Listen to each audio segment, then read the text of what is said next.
It happened on a Tuesday.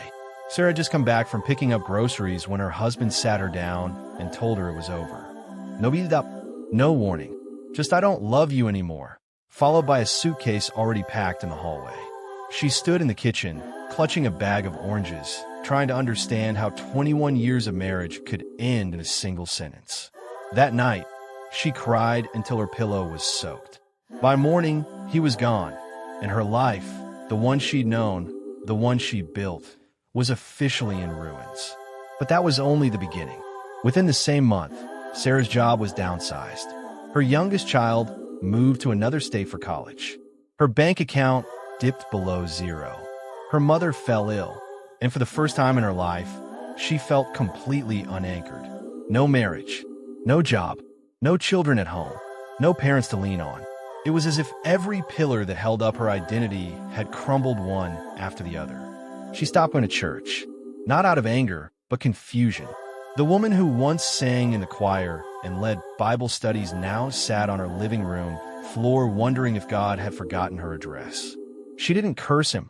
She just couldn't feel him. "Where are you?" she whispered one night, staring at the ceiling. "Why is everything falling apart?" And then came the still, small voice.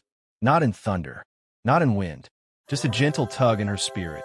"Now I can build." It didn't make sense at the time. She wanted restoration. She wanted her life back. But the Spirit was making something clear. God wasn't going to give her the old back. He was doing something new. Sarah started reading the Bible again, not because she felt holy, but because she was hungry, desperate. She landed on Job 42, verse 10. And the Lord restored Job's losses when he prayed for his friends. Indeed, the Lord gave Job twice as much as he had before. She wasn't Job, but she knew what it was to lose everything. What caught her attention wasn't just the restoration. It was that Job prayed for others, even while in pain. So she tried.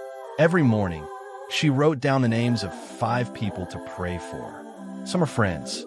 Others were people who had hurt her, including her ex-husband. She didn't feel like praying for him, but she did, through clenched teeth at first, then slowly with softening hands. Something strange started happening. Her heart didn't grow colder. It started to thaw. A neighbor she barely knew invited her to a community outreach program. At first, she declined.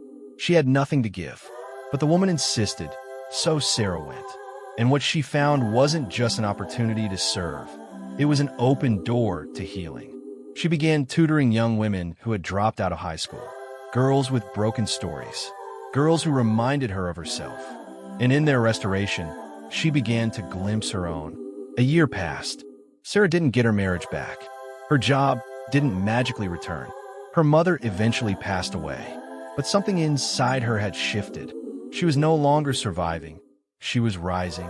The woman who once sat crying on the floor was now hosting prayer circles in her home. She had fewer things, but deeper peace. Less money, but more meaning. Then came the opportunity.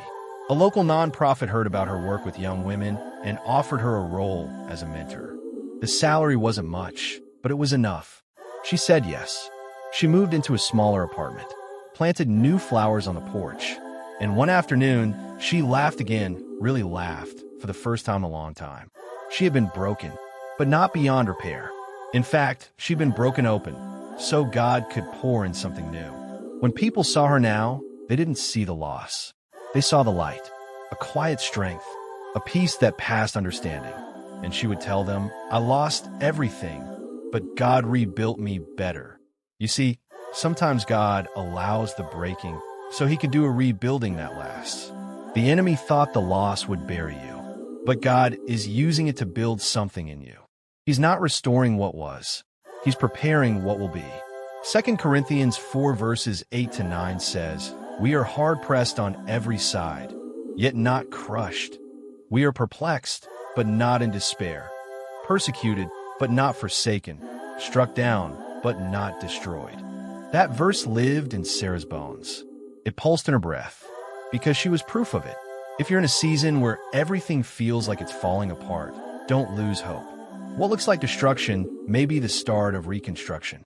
What feels like the end might actually be the beginning of the real you, the one God always intended.